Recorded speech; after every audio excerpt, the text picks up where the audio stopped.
Bismillahirrahmanirrahim. Assalamu alaikum students. How are you all? Today we are going to start our lesson number 29 that is suprasegmental features. ठीक है, आगे हमारे जो 29, 30 and 31 ये तीनों lesson में हम लोग सुप्रासेगमेंटल फीचर्स को ही जो है वो पढ़ेंगे। टॉपिक नंबर 146 देखें, इंट्रोडक्शन टू सुप्रासेगमेंटल फीचर्स। ठीक है, सबसे पहले हम लोग सुप्रासेगमेंटल वर्ड है इसको देख लेते हैं कि इसका बेसिकली मीनिंग क्या है। सुप्रा का मीनिंग होता है अबव, ठीक है, एंड बियॉन्ड, ठीक है, अबव या beyond, and segments are sound, इनको हम लोग क्या कहते हैं, साउंड, या जो जिनको हम लोग फोनीम्स भी कहते हैं। ठीक है, तो सुप्रासेगमेंटल हमारे पास is a term used in phonetic phonology to refer to vocal effect such as tone, intonation, stress, which extend over time more than one sound in an utterance।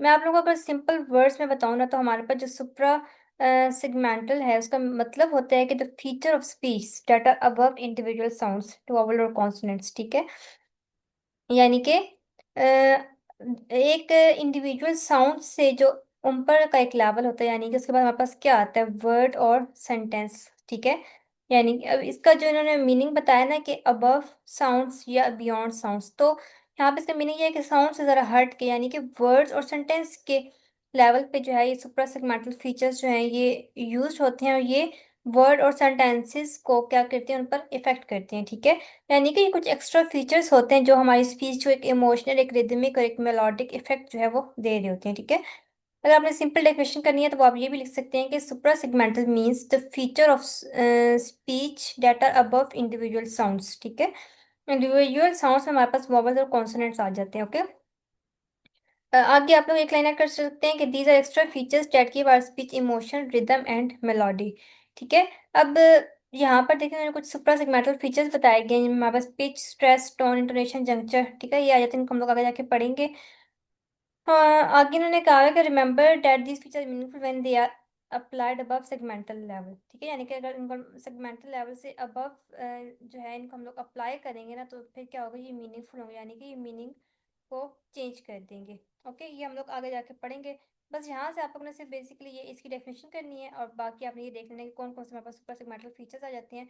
इसको आगे जो है दो उन्होंने टाइप्स में डिवाइड किया, segmental phonology and super segmental phonology.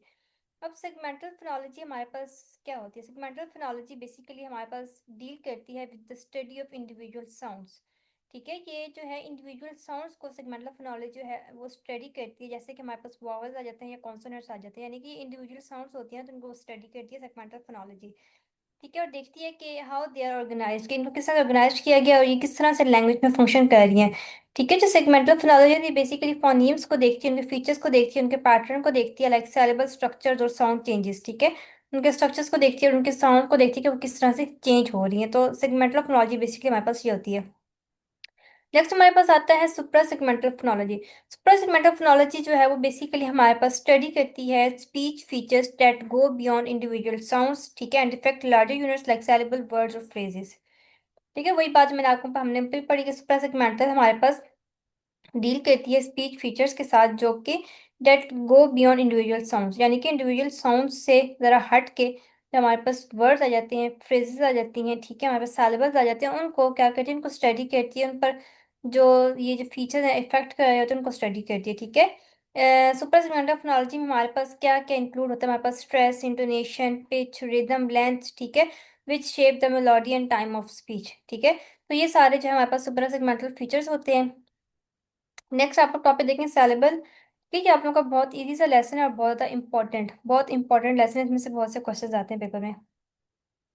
Next हमारे पास आता है syllable. The syllable is a fundamentally important unit both in the field of phonetics and phonology. ठीक है, कह रहे हैं कि सैलेबल एक बहुत ज़्यादा इंपॉर्टेंट जो है वो एक यूनिट है, ठीक है, in the field of phonetics and phonology. ठीक है, it is easy to understand but very difficult to define the syllable in a simple way. अगर हम सिंपल वे में देखें तो सैलेबल हमारे पास एक क्या होता है, एक पार्ट ऑफ द वर्ड होता है। ठीक है, in which a word is further divided into parts. ठीक है, एक सेलेबल क्या होता है, एक वर्ड का पार्ट होता है जिसमें वर्ड को हम लोग फर्दर क्या करते हैं, उसके पार्ट्स में डिवाइड कर देते हैं। फॉर एग्जाम्पल, ये हमारे पास एक पूरा वर्ड है मिनिमाइजेशन।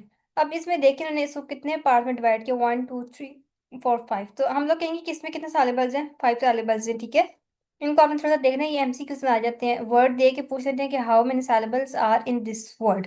ठीक है। नेक्स्ट सुपर सेगमेंटल इससे आ जाता है, इसमें हमारे पास देखिए 1 2 3 4 एंड इसमें हमारे पास 5 सेलेबल्स हैं। अच्छा, अब नेक्स्ट उन्होंने ना दो डेफिनेशंस बताई हुई हैं सैलेबल की, एक speech production point of view से बताई गई है और एक एकॉस्टिक पॉइंट ऑफ व्यू से बताई गई है। Speech production point of view का मतलब क्या है कि लाइक हमारे माउथ से किस तरह से कोई चीज़ प्रोड्यूस हो, जिसको हम लोग क्या कहते हैं, speech production point of view कहते हैं। ठीक है। अब हम लोग देखें कि अगर हम लोग देखें ना कि हमारे पास speech production point of view से हमारे पास जो एक सैलेबल है, ठीक है, वो consist of a movement from a constricted or silent state to a vowel like state, ठीक है, and then back to constructed or silent state। Okay. अब ये यहाँ पर क्या कह रही है कि हम लोग speech production point of view से देखें तो सैलेबल हमारे पास एक ऐसी मूवमेंट होती है, ठीक है, from constructed or silent state to a vowel like state, ठीक है, यानी कि कंस्ट्रक्टेड और साइलेंट स्टेट से वोवल लाइक स्टेट में जाना और फिर दोबारा से कंस्ट्रक्टेड और साइलेंट स्टेट में वापस चले जाना, तो वो कंप्लीट हमारे पास एक सैलेबल बनता है। ठीक है। अब मैं आपको एक एग्जांपल देके जो है बताऊंगी। पहले मैं आपको बताती हूँ कि कंस्ट्रक्टेड और साइलेंट स्टेट का मतलब क्या होता है। इसका मतलब होता है कि जब हमारा जो माउथ है वो क्लोज्ड होता है या टाइट होता है, ठीक है, फॉर एग्जाम्पल हम लोग कोई कॉन्सोनेंट प्रोड्यूस करते हैं तो क्या होता है कि हमारे लिप्स क्या होते हैं या हमारा माउथ क्या होता है, क्लोज होता है, वहां पे कंस्ट्रक्शन होती है, इसको हम लोग कंस्ट्रिक्टेड और साइलेंट स्टेट कहते हैं। बबल लाइक स्टेट होते हैं कि जब हमारा माउथ ओपन होता है, ठीक है, और उसमें से एयर फ्रीली पास आउट हो जाती है, फॉर एग्जाम्पल हम लोग बबल साउंड को प्रोड्यूस करते हैं, ठीक है, तो हमारी जो ये हमारी क्या होती है, बबल लाइक एक स्टेट होती है। ठीक है। And then back to constructed or silent state का मतलब यह है कि दोबारा से फिर क्या आफ्टर डैट के वॉवल लाइक स्टेट के बाद फिर क्या होता है कि आपका माउथ क्लोज अगेन और स्टॉप्स द साउंड, ठीक है, यानी कि वापस जो है वो हमारा माउथ क्लोज होता है और उस जो साउंड है, ठीक है, स्टॉप है, साउंड है, उसको क्या कर देते हैं, स्टॉप कर देते हैं। अब मैं आपको एग्जांपल देती हूँ। फॉर एग्जांपल हमारे पास एक एक वर्ड है कैट, ठीक है। अब कैट में हम लोग देखें कि स्टार्ट हो रहा है कॉन्सोनेंट से, ठीक है, का कॉन्सोनेंट, सेंटर में हमारे पास कैट ए, हमारे पास एक वॉवल साउंड आ रहा है, देन एंड पे फिर हमारे पास कॉन्सोनेंट आ रहा है। ठीक है। अब देखें स्टार्ट क्लोज्ड। अब स्टार्ट हमारे पास क्या है, कंस्ट्रक्टेड और साइलेंट स्टेट है, बिकॉज हम लोग एक कॉन्सोनेंट को प्रोड्यूस कर रहे हैं, हमारा माउथ कैस पे क्लोज है। देन क्या होता है कि हम लोग वॉवल लाइक स्टेट में चले जाते हैं। क्यों? क्योंकि हमारे पास वॉवल है, हम लोग वॉवल को प्रोड्यूस करेंगे तो हमारा जो माउथ है, हमारे लिप्स क्या हो जाएंगे, ओपन हो जाएंगे, एयर फ्रीली पास आउट हो जाएगी। देन फिर क्या होता है कि एक और कॉन्सोनेंट आ गया, ट कॉन्सोनेंट आ गया, ठीक है, इस पे फिर क्या होगा कि हम लोग वापस अपनी कंस्ट्रक्टेड और साइलेंट स्टेट में चले जाएंगे। ठीक है। तो डेट्स वन फुल सैलेबल, तो ये फिर हमारे पास क्या होगा, एक कंप्लीट सैलेबल बन जाएगा। तो इस डेफिनेशन में भी यही बेसिकली बताएगा। आई होप सो कि आपको समझ आ गया होगा। ये speech production point of view से सैलेबल की डेफिनेशन जो है वो बताई गई है। अब हम लोग दूसरी डेफिनेशन देखते हैं जो कि हमारे पास है एकॉस्टिक पॉइंट ऑफ व्यू। ठीक है, ये दोनों इंपॉर्टेंट डेफिनेशन है, आप लोगों ने इनको याद करना है। एकॉस्टिक पॉइंट ऑफ व्यू से देखें तो this means that a speech signal shows a series of peaks of energy corresponding to vowel like states separated by troughs of low energy sonority। अब अकॉस्टिक पॉइंट ऑफ व्यू से हम लोग जब किसी भी चीज़ को देखते हैं तो हम लोग क्या करते हैं, उसकी हम लोग साउंड वेव्स को देखते हैं, जिसे हम लोग पीछे पढ़ के आए थे। वॉवल्स को हम लोग अकॉस्टिकली वॉवल्स को पढ़ के आए थे, कॉन्सोनेंट्स को पढ़ के, जिसमें हमने क्या पढ़ा था, वॉवल्स में हमने उनके फॉर्मेट्स को पढ़ा था, उनकी साउंड वेव्स को पढ़ा था। बेसिकली अकॉस्टिक्स में हम लोग साउंड वेव्स को देखते हैं। ठीक है। अब यहाँ पर क्या बता रहे हैं कि हम लोग जब एकॉस्टिक पॉइंट ऑफ व्यू से देखें तो सैलेबल हमारे पास सैलेबल क्या होता है, इस हियर सैलेबल जब हम लोग कोई भी सैलेबल हम लोग प्रोड्यूस करते हैं तो हमें एक rise and fall of loudness और एनर्जी इन द साउंड होती है। ठीक है। क्या होता है कि इसमें राइज और फॉल हो रहा होता है, यानी कि आवाज ऊपर जा रही है, यानी कि हाई हो रही है और लो हो रही है, तो फिर हाई हो रही है तो राइज हो रहा है, अगर लो हो रही है तो फॉल हो रहा है। ठीक है। तो देखेंगे जब इसकी साउंड वेव्स हमारे पास बनेंगी तो हम लोग एक पीक देखेंगे, जहां पर एक देखिए हमारे पास इस तरह की साउंड वेव्स बनेंगी, ये देखें ये। ठीक है। अब यहाँ पर इन्होंने वर्ड यूज किया है पीक्स एंड ट्रफ्स। अब ये जो हाईएस्ट पॉइंट होता है इसको हम लोग क्या कहते हैं, पीक कहते हैं, एंड जो लोएस्ट पॉइंट होता है इसको हम लोग कहते हैं ट्रफ्स कहते हैं। ठीक है। इन दोनों के दरमियान का डिस्टेंस हमारे पास क्या होता है, वेव लेंथ होता है। ठीक है, ये आपने साइंस में भी पढ़ा होगा। तो अब देखेंगे जो पीक पॉइंट है ना, ठीक है, यहाँ पर हमें पता है कि हम लोग के हमारे पास जो है वो वॉवल साउंड प्रोड्यूस हो रहा है, और जो हमारे पास ट्रफ है वहां पर हमारे पास कॉन्सोनेंट साउंड प्रोड्यूस हो रहा है, बिकॉज जब लोअर पोजीशन में जाएगी, ठीक है, तो क्या होगा कि जो ट्रफ्स है वहां पर एनर्जी क्या है, लो है, and where the consonants are produce. ठीक है, हम कॉन्सोनेंट को प्रोड्यूस करते हैं तो उन वो जो है ना लोअर एनर्जी उनमें जो है वो लगती है, लेकिन जब हम लोग वॉवल्स को प्रोड्यूस करते हैं, वॉवल्स को हम लोग थोड़ा सा क्या करते हैं, लाउडर जो है वो उसको प्रोनाउंस करने प्रोड्यूस करते हैं, ठीक है, उस पर हमारी एनर्जी जो है वो ज्यादा लगती है, हाई एनर्जी होती है। तो बेसिकली यहाँ पर इन्होंने ये बताया है कि असेलेबल एकॉस्टिकली अगर हम लोग देखें ना तो looks like a hill of sounds, ठीक है। हिल क्या होता है, पहाड़ों को ही कहते हैं, तो देखें कि हमें हिल्स की तरह जो है इसका एक पैटर्न देखने को मिलता है। The vowel is on the top, ठीक है, and the consonant and the consonants are the slopes, ठीक है, यानी कि software parts on each sides, ठीक है। अब इस तरह का यानी कि एकॉस्टिकली अगर हम लोग देखें ना तो हमारे पास जो सैलिबल है उसका एक पैटर्न बनेगा। फॉर एग्जाम्पल हमारे पास कैट है, ठीक है, इसका हमारे पास एक पैटर्न है, ये देखें ये पैटर्न है, ठीक है। सपोज ये एक पैटर्न है, यहाँ पर हमारे पास साउंड आएगी। अगर सपोज यहाँ से हमारी साउंड जो है वो स्टार्ट हो रही है, ठीक है, ये पहला पॉइंट रफ है, यहाँ पे हमारे पास का साउंड आएगी, बिकॉज ये कॉन्सोनेंट है, इसलिए हम लोग इसको थोड़ा सा क्वाइटर जो है वो प्रोड्यूस करेंगे, यानी इस पे लो एनर्जी लगेगी, तो यहाँ पर हमारे पास क्या प्रोड्यूस हो रहा है, सी साउंड, यानी कि एक कॉन्सोनेंट प्रोड्यूस हो रहा है। दोबारा जब हमारी वेव ऊपर जाएगी इस पॉइंट पे जाकर हमारे पास a sound, vowel sound produce हो रहा है। वोवल्स को हम लोग थोड़ा सा स्ट्रांगली प्रोनाउंस करते हैं, लाउडर लाउडर प्रोनाउंस करते हैं, इसकी इसलिए इनकी एनर्जी भी हाई होती है। देन दोबारा जब हमारी वेव नीचे आएगी तो यहाँ पर आकर हमारे पास टी साउंड प्रोड्यूस होगा, और ये फिर एक कंप्लीट हमारे पास क्या बनेगा, एक सैलेबल बन जाएगा, ठीक है। आई होप कि आपको समझ आ गई होगी। ये तो डेफिनेशन है एक speech production point of view से और एक एकॉस्टिक पॉइंट ऑफ व्यू से, इसको आप लोग देख लें। और नेक्स्ट हमारे पास आ जाता है सैलेबल्स, ठीक है। अब सैलेबल देखें कि हमारे पास it can divided into three possible parts. अब हमने ऊपर डेफिनेशन पढ़ ली सैलेबल की। सैलेबल हमारे पास क्या होता है, एक वर्ड का पार्ट होता है, ठीक है, एक पार्ट ऑफ द वर्ड होता है सैलेबल। अब सैलेबल को जो है ना थ्री पार्ट्स में डिवाइड किया गया, जिसमें हमारे पास एक आ जाता है ऑनसेट, एक आ जाता है न्यूक्लियस या peak, and the third one is the कोडा, ठीक है। अब मैं आपको एक एग्जांपल देकर समझाती हूँ कि हमारे पास एग्जांपल है, फॉर एग्जांपल वही ले लेते हैं कैट की, ठीक है। तो फर्स्ट पार्ट जो होता है, हमारी जो बिगनिंग होती है वो उसको हम लोग कहते हैं ऑनसेट। जो मिडिल पार्ट होता है न्यूक्लियस, यानी कि जो उस न्यूक्लियस में हमारे पास वॉवल साउंड ही होती है, ठीक है। जो वॉवल साउंड सेंटर में आ रही है जो उसको हम लोग क्या कहेंगे, न्यूक्लियस कहेंगे, ठीक है, वो हमारे पास हार्ट ऑफ द सैलेबल होता है यार, ठीक है। नेक्स्ट लास्ट साउंड को हम लोग कहते हैं कोडा, दैट इज आल्सो कॉन्सोनेंट। जब वॉवल साउंड के बाद जो भी साउंड आ रही है उसको हम लोग क्या कहेंगे, उसे हम लोग कोडा कहेंगे। इसी तरह मैं आपको एक और एग्जांपल देती हूँ। एग्जांपल देखें स्टार्ट की। अब स्टार्ट में देखें जो स्टार्ट, अब इसमें जो हमारे पास फर्स्ट दो साउंड हैं दोनों हमारे पास क्या आ रही हैं, कॉन्सोनेंट्स। ये हमारे पास एस टी हमारे पास क्या है, ऑनसेट है, ठीक है। उसमें हमारे पास वॉवल साउंड आ रही है, और ये हमारे पास क्या है, ये हमारे पास न्यूक्लियस है, यानी कि हार्ट ऑफ द सेलेबल है। And the last is sound is T, ठीक है। आर को हम लोग क्यों निकाल देंगे, बिकॉज जब हम लोग इसको ब्रिटिश इंग्लिश में प्रोनाउंस करते तो हम लोग आर को प्रोनाउंस नहीं करते, तब तक आर प्रोनाउंस नहीं होगा जब तक किसी कोई वॉवल फॉलो नहीं कर लेता, ठीक है।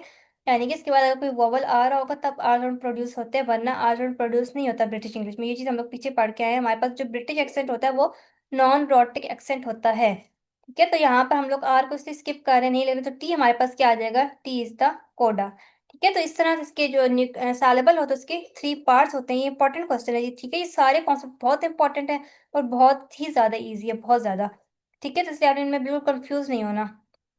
अब देखिए इन्होंने आगे एक पॉइंट बताया हुआ है कि combination of the nucleus and coda is called rhyme. Important MCQs है, इसको आप लोगों ने कर लेना है कि न्यूक्लियस और कोडा को अगर हम लोग कर दें, कंबाइन कर दें, ठीक है, तो हमारे पास राइम बनता है। The beginning onset and ending coda are optional, ठीक है, ये हमारे पास ऑप्शनल होते हैं। वाला syllable must have a nucleus, यानी कि उसका न्यूक्लियस जरूर होना चाहिए, ठीक है, हमारे पास, यानी कि उसकी वॉवल साउंड जरूर होनी चाहिए। अब आगे देखें कि अगर जो स्टडी होती है सीक्वेंस ऑफ फोनीम्स की, उसको हम लोग क्या कहते हैं, फोनोटैक्टिक्स कहते हैं, ठीक है। तो नो टैक्टिक्स कहते हैं इसको, हम लोग आगे जाके पढ़ेंगे, बस आप यहाँ तक इसका सिर्फ नाम देखें। Syllables are claimed to be the most basic unit in speech, meaning that an utterance must contain at least one syllable, ठीक है। कह रहे हैं कि जो syllable है उसको क्लेम किया गया है कि ये एक बेसिक यूनिट होता है स्पीच का। इसका क्या मतलब है, यानी कि किसी भी अटरेंस में जो है सैलेबल, एक सैलेबल जो है वो एटलीस्ट होना चाहिए, वरना क्या होता है कि वो वर्ड नहीं बन सकता, ठीक है। यानी कि किसी भी अटरेंस में किसी भी वर्ड में एटलीस्ट वन सैलेबल जरूर होना चाहिए, मस्ट होना ही चाहिए, अदरवाइज वो हमारे पास नहीं बन सकता, वर्ड नहीं बन सकता। अच्छा, अब आगे इन्होंने कुछ स्ट्रक्चर्स दिए हुए हैं, देखिए थ्री टाइप्स दी हुई है सैलेबल की, ठीक है। सैलेबल स्ट्रक्चर की थ्री टाइप्स दी हुई है, जिसमें हमारे पास सीवी स्ट्रक्चर आ जाता है, सीवीसी स्ट्रक्चर आ जाता है, सीसीवी सीसी एंड सीसीसी इनको आप लोगों ने देखना है, ये एमसीक्यू इसमें भी पूछते हैं, ठीक है। अब सीवी हमारे पास सबसे सिंपल जो स्ट्रक्चर होता है, यानी कि कॉन्सोनेंट वॉवल, ठीक है। सिंपल स्ट्रक्चर हमारे पास होता है, उसको हम लोग कहते हैं CV स्ट्रक्चर कहते हैं, ये सबसे सिंपल होता है। मॉडरेट में क्या होता है कि CVC यानी कि कॉन्सोनेंट होता है, वॉवल होता है, देन अगेन कॉन्सोनेंट होता है। कॉम्प्लेक्स स्ट्रक्चर आ जाता है। कॉम्प्लेक्स में हमारे पास दो पॉसिबिलिटीज होती हैं, कॉन्सोनेंट कॉन्सोनेंट वॉवल और consonant consonant, and the second one is consonant consonant consonant vowel and consonant consonants, ठीक है। तो ये इस तरह से डिफरेंट स्ट्रक्चर्स होते हैं इसके सैलेबल के, ठीक है। इनको आपने अच्छे से करना है, MCQs में बहुत ज्यादा ये पूछते हैं। मैं आपको एग्जाम्पल भी बताती हूँ। अब CV स्ट्रक्चर की एग्जाम्पल मैं आपको देती हूँ। जैसे मी है, गो है, ठीक है, नो है। अब इसमें देखिए हमारे पास कॉन्सोनेंट आ रहा है, उसके साथ वॉवल आ रही है। हमारे पास एक CV स्ट्रक्चर, एक सिंपल स्ट्रक्चर है, ठीक है। और यहाँ पर शायद आप लोगों को मैंने देखा नहीं, लेकिन एक MCQ आता है कि जब बच्चा, लाइक एक छोटा बच्चा होता है, ठीक है, एक चाइल्ड होता है, तो वो जब बोलना स्टार्ट करता है ना, तो वो सबसे पहले CV पैटर्न से स्टार्ट करता है बोलना, यानी कि सिंपल कॉन्सोनेंट वॉवल स्ट्रक्चर से बोलना स्टार्ट करता है। ये MCQs भी आता है, आप लोगों ने माइंड में रख लेना है। सेकंड एग्जाम्पल हमारे पास स्ट्रक्चर है CVC। इसकी एग्जाम्पल मैं आपको देती हूँ। कैट, सिंपली कैट, पेन हो गया, डॉग हो गया, ठीक है, कॉन्सोनेंट आ गया, वॉवल आ गया, कॉन्सोनेंट आ गया। नेक्स्ट देखें CCVCC, ठीक है। इसकी एग्जाम्पल मैं आपको देती हूँ। हमारे पास आ जाती है एग्जाम्पल प्लांट। अब प्लांट में देखें कि कॉन्सोनेंट आ रहा है, कॉन्सोनेंट आ रहा है, वॉवल साउंड आ गई, देन फिर कॉन्सोनेंट कॉन्सोनेंट, ठीक है, CCVCC। ये MCQ इस तरह से हो देते हैं कि आपसे वर्ड दे देंगे और पूछेंगे कि इसमें कौन सा सैलेबल का जो है स्ट्रक्चर यूज किया गया है। And the last one is, हमारे पास एग्जांपल आपको मैं देती हूँ स्ट्रॉन्ग की। अब देखिए स्ट्रॉन्ग में क्या है, consonant consonant consonant, then vowel sound आके, देन फिर कॉन्सोनेंट और कॉन्सोनेंट, ठीक है। तो इस तरह से ये इनके सैलेबल्स के जो है वो स्ट्रक्चर्स होते हैं, इनको आपने अच्छे से करना है। आगे देखिए इन्होंने टाइप्स बताई हुई हैं। वर्ड्स कैन हैव वन सैलेबल, ठीक है, वन सैलेबल होगा तो मोनोसैलेबिक उस वर्ड को कहेंगे। टू सैलेबल्स वाला वर्ड होगा तो बाईसैलेबिक कहेंगे या डाईसैलेबिक कहेंगे। थ्री सैलेबल्स होंगे तो ट्राईसैलेबिक कहेंगे, एंड मैनी सैलेबल्स होंगे तो पॉलीसैलेबिक, सो पॉलीसैलेबिक कहेंगे, ठीक है। अब ये भी MCQs में आ जाते हैं, वर्ड दे के पूछ लेते हैं कि इसमें कितने सैलेबल्स हैं, या नीचे ऑप्शन दे देंगे ये मोनोसैलेबिक वर्ड है या डाईसैलेबिक है या वट एवर, ठीक है। नेक्स्ट कॉन्सेप्ट पे हम लोग चलते हैं, स्ट्रेस, के हम पीछे भी पढ़ के आएंगे। स्ट्रेस बेसिकली हमारे पास एक सुप्रा सेगमेंटल फीचर है जो कि हम लोग एक होल सेलेबल पे अप्लाई करते हैं जब हमने उसे प्रोमिनेंट करना हो, यानी कि उसमें हमने लाउडनेस, उसको लाउड प्रोनाउंस करना हो, ठीक है, rise, pitch, length of the duration, vowel quality, कुछ भी हमने उसमें इंक्रीज करना है या उसको प्रोमिनेंट करना है तो हम उस पर क्या करते हैं, स्ट्रेस अप्लाई करते हैं। एग्जाम्पल देखेंगे मिनिमिजेशन। अब मिनिमिजेशन जे पे आप देखें कि हम लोग क्या करें, स्ट्रेस करें, इसको हम लोग प्रोमिनेंट कर रही है, ठीक है। अब पेनल्टीमेट, पेनल्टीमेट में जो हमारा सेकंड लास्ट सैलेबल है, ठीक है, पेनल्टीमेट, MA, ठीक है, इस पे हम लोग क्या कर रहे हैं, इसको हम लोग इस पे स्ट्रेस दे रहे हैं। नेक्स्ट हमारे पास देखें, syllable is prominent as greater amount of energy is applied to it, ठीक है। Okay, syllable is prominent as it is louder and longer than the rest of the syllable in the word. कह रहे हैं कि सैलेबल prominent तब होता है जब वो बाकी जो उसके सैलेबल्स उसके साइड्स पे आ रहे हैं उनसे वो लाउडर हो और लॉन्गर हो, तो फिर हम लोग कहते हैं कि ये सैलेबल क्या है, प्रोमिनेंट है, ठीक है। नेक्स्ट देखें कि its quality and pitch are different than that of other. इसकी जो क्वालिटी है, इसकी पिच होती है, वो बाकी सैलेबल से क्या होती है, डिफरेंट होती है, ठीक है। एग्जाम्पल हमारे पास देखिए, इंसल्ट वर्सेस इंसल्ट। अब इंसल्ट में हम लोग देखिए इंसल्ट, इन पे हम लोग स्ट्रेस दे रहे हैं, इंसल्ट में हम लोग सल्ट पे स्ट्रेस दे रहे हैं, बिलो एंड बिलो, ठीक है। तो इस तरह से जो है ये हमारे पास होता है। Stress play an important role in conveying meaning, important MCQ है, इसको आप लोग देख लें। हम लोग नेक्स्ट टॉपिक की तरफ चलते हैं। कैटेगरीज आ जाती हैं स्ट्रेस की। देखेंगे in English, we one can argue that if one takes the word indicator as an example, the first syllable is the most strongly primary stressed one, indicator। अब देखें ये एक वर्ड हमारे पास इंडिकेटर, हम लोग जब पढ़ते हैं तो हम लोग सबसे ज्यादा जो स्ट्रेस देते हैं वो इस पर देते हैं, इंडिकेटर, ठीक है। तो जो सबसे ज्यादा स्ट्रेस्ड वन सैलेबल होता है वर्ड के अंदर, सबसे ज्यादा, ठीक है, most stressed one syllable in the word is called the primary stress, ठीक है। उसको हम लोग क्या कहते हैं, इसको हम लोग प्राइमरी स्ट्रेस कहते हैं, ठीक है। नेक्स्ट हमारे पास आता है जो sorry, and the third syllable is the next most strongly stressed, ठीक है, सैलेबल। कौन सा थर्ड सैलेबल, इंडिकेटर। अब जो थर्ड वन है ये हमारे पास जो है हमारे पास सेकंड स्ट्रांगली स्ट्रेस सैलेबल है, ठीक है, यानी कि इनसे हमारे प्राइमरी स्ट्रेस जो थोड़ा सा कम हमारे पास होता है उसको हम लोग क्या कहते हैं, सेकेंडरी स्ट्रेस कहते हैं। और बाकी हमारे पास second and the last one is the weakly stress and unstress, तो इनको हम लोग टर्शरी स्ट्रेस कहते हैं, ठीक है। तो इस तरह की थ्री कैटेगरीज हैं, primary stress, secondary stress, tertiary stress. Easy words में आपको बताती हूँ कि सबसे ज्यादा जिस सेलेबल पर स्ट्रेस आ रहा है सबसे ज्यादा, उसको हम लोग कहेंगे प्राइमरी स्ट्रेस। उसके बाद जो सेकंड मोस्ट हमारे पास स्ट्रेस सैलेबल होगा उसको हम लोग कहेंगे secondary stress. And the last जो बाकी रिमेनिंग होंगी, ठीक है, जिन पर वीकली स्ट्रेस होगा या लाइक वो बिल्कुल हमें अनस्ट्रेस लग रहे होंगे, उन्हें हम लोग कहेंगे कि इन पर टर्शरी स्ट्रेस है, ठीक है। तो ये थ्री हमारे पास बेसिकली इसकी क्या कह सकते हैं कैटेगरीज है हमारे पास स्ट्रेस की, ठीक है। अब देखेंगे प्राइमरी स्ट्रेस जो हमारे पास बहुत इंपॉर्टेंट होता है लैंग्वेजेस लाइक इंग्लिश हो गया, ठीक है, क्योंकि इस ये जो है जो वर्ड का मीनिंग होता है उसको चेंज कर देता है, ठीक है। ये इंपॉर्टेंट है। प्राइमरी स्ट्रेस हमारे पास क्या करता है, वर्ड की मीनिंग को चेंज कर देता है। किस तरह से चेंज करता है, एग्जाम्पल देखें, इंसल्ट, ठीक है, इन इंसल्ट वर्सेस इंसल्ट। अब इंसल्ट हमारे पास एक नाउन है, जबकि इंसल्ट हमारे पास वर्ब है, ठीक है। अब देखें यहाँ पर इसकी ग्रामेटिकल कैटेगरी जो है वो चेंज हो गई है प्राइमरी स्ट्रेस की वजह से, ठीक है। नेक्स्ट हमारे पास लॉन्ग वर्ड जैसे कि minimization, one syllable receives primary stress while other has a secondary stress, ठीक है। तो secondary stress is just for better pronunciation. Secondary stress हमारे पास हम लोग यूज करते हैं जस्ट फॉर बेटर प्रोनाउंसिएशन, लेकिन कि हमारे पास जो वर्ड का मीनिंग हम लोग उसको चेंज नहीं करता। आगे फर्दर की दो टाइप्स इसको डिवाइड किया गया है, लेक्सिकल स्ट्रेस जिसको हम लोग वर्ड स्ट्रेस कहते हैं, इन्फैटिक स्ट्रेस जिसको हम लोग सेंटेंस स्ट्रेस कहते हैं, ठीक है। नेक्स्ट टॉपिक हम लोग इसे जाके पढ़ते हैं। लेक्सिकल स्ट्रेस और इम्फेटिक स्ट्रेस हम लोग पीछे भी पढ़ के आए हैं। लेक्सिकल स्ट्रेस हमारे पास वर्ड स्ट्रेस होता है, इम्फेटिक स्ट्रेस हमारे पास क्या होता है, सेंटेंस स्ट्रेस होता है। इसको हम जल्दी पढ़ते हैं। फॉर एग्जांपल हमारे पास देखिए इम्पोर्ट आ गया, ठीक है। इम्पोर्ट नाउन है, इम्पोर्ट वर्ब है। अब देखिए हमने सिर्फ स्ट्रेस को चेंज किया तो ग्रामेटिकल कैटेगरी क्या होगी, चेंज होगी। इस तरह के स्ट्रेस को हम लोग लेक्सिकल स्ट्रेस कहते हैं, जो विद इन अ वर्ड हम लोग अप्लाई कर रहे हैं किसी भी सैलेबल पर, ठीक है। उसको हम लोग क्या कहते हैं, लेक्सिकल स्ट्रेस कहते हैं। सेंटेंस लेवल स्ट्रेस हमारे पास आता है दूसरा, ठीक है, जो कि हम लोग विद इन अ सेंटेंस हम लोग किसी भी वर्ड पर क्या करते हैं, स्ट्रेस दे रहे हो तो उस वर्ड को प्रोमिनेंट करने के लिए रेस्ट ऑफ द वर्ड से, तो उसको हम लोग क्या कहते हैं, इम्फैटिक स्ट्रेस या सेंटेंस स्ट्रेस कहते हैं। एग्जाम्पल्स इसकी देखें, did you drive to Peshawar last weekend, you पे स्ट्रेस आ रहा है। Did you drive to Peshawar last weekend, did you drive to Peshawar last weekend, and did you drive to Peshawar last weekend, ठीक है। तो ये हमारे पास इम्फैटिक स्ट्रेस होता है, ठीक है। इम्फैटिक स्ट्रेस हम लोग जो है वो सेंटेंस पे अप्लाई करते हैं, सेंटेंस में किसी भी वर्ड पर अप्लाई करते हैं उसको प्रोमिनेंट करने के लिए, ठीक है। तो ये आज का आप लोगों का सिंपल सा और बहुत इजी और बहुत इंपॉर्टेंट लेसन था, ठीक है। इसमें से ना ये बहुत ज़्यादा चीज़ें पूछते हैं ये स्ट्रेस की, जो हमने लेक्सिकल स्ट्रेस पढ़ा, इम्फैटिक स्ट्रेस पढ़ा, ठीक है, प्राइमरी सेकेंडरी टर्शियरी स्ट्रेस पढ़ा। ये बहुत ज़्यादा इंपॉर्टेंट क्वेश्चन है, ठीक है। आपने इनको अच्छे से करना है। बाकी इंशाल्लाह हम लोग नेक्स्ट लेक्चर में अपने बाकी जो सबक मेंटल फीचर्स हैं, ठीक है, इंटोनेशन हो गया, टोन हो गया, उनको हम लोग जो डिस्कस करेंगे। तब तक के लिए अल्लाह हाफिज़।